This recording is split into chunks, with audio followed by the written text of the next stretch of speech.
आप देखने वाले हैं बहुत कुछ नया और अजीब व गरीब। आज हम आपको जो कुछ बताने जा रहे हैं आप में से बहुत सौ को हैरान कर देने वाला है। ये एक बहुत पुरस्कार कहानी है। हम आपको एक ऐसे ख़ानदान के बारे में बताने वाले हैं जिनके जैसा कोई और नहीं। बिस्मिल्लाहिर्रहमानिर्रहीम। आप सबको आज़ाद टीवी की तरफ से बहुत बहुत अस्सलाम वालेकुम। इस उम्मीद के साथ कि आप जहां भी होंगे खुश व खुर्रम, तंदुरुस्त व तवाना और सेहतमंद होंगे, और इसके साथ साथ हमारे आज़ाद टीवी को सब्सक्राइब भी कर रहे होंगे।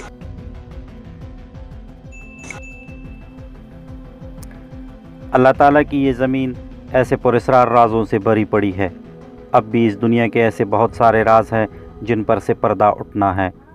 ये सांस लेते ज़िंदा इंसान है, ये हमारी तरह खाते हैं, हमारी तरह पीते हैं, कि हमारी तरह उड़ते बिचोते हैं और बिल्कुल हमारी तरह सोच भी सकते हैं, लेकिन ये हमारी तरह चल नहीं सकते। ये तुर्की की दूर अफ्तादा एक गांव की कहानी है, जहां के बासी हमारी तरह होने के बावजूद हमारी तरह के नहीं हैं। ये लोग चौपाइयों की तरह चार पाँव यानी हाथ पैर मिलाकर चलते हैं।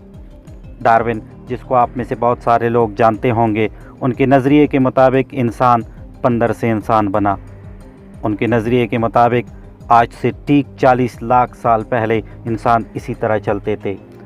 लेकिन हम मुसलमान हैं। अगर हम कुरान करीम की तरफ नज़र डालते हैं तो हमें बंदर से इंसान बनने का कोई सबूत नहीं मिलता, बल्कि अल्लाह ताला ने जब पहले इंसान यानी हज़रत आदम अलैहिस्सलाम को पैदा किया तो उनको बोली भी सिखाई और साथ फरिश्तों को उनको सजदा करने का हुक्म भी दिया। हमें ऐसी कोई मिसाल नहीं मिलती कि इंसान बंदर से इंसान बना, बल्कि सिर्फ़ इतना कि अल्लाह ताला ने इंसान को लेसदार मिट्टी से पैदा किया और फिर उसमें रूह फूंकी। एक मेडिकल टीम अपनी मेडिकल रिसर्च के सिलसिले में जब तुर्की के इस दूर अफ्तादा इलाके में गई तो उन्होंने पहली बार इन लोगों को देखा। इससे पहले इन लोगों के बारे में कोई नहीं जानता था। ये गुमान किया जा सकता है कि इन लोगों की मौजूदगी का इल्म सिर्फ चंद मुहक्किकीन को था जिन्होंने इसे राज रखा।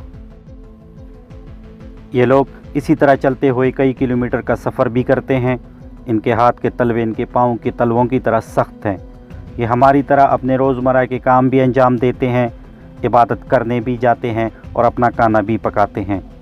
साइंस अभी तक इन लोगों के बारे में कोई ख़ास नतीजे पर नहीं पहुंची, लेकिन इनके दिमागी मुआयने से पता चलता है कि इनके दिमाग के तवाज़ुन में फ़र्क पाया गया है।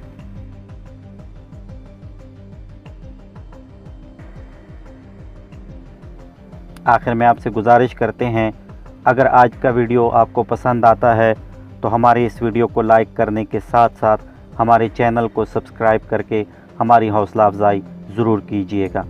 अल्लाह हाफ़िज़।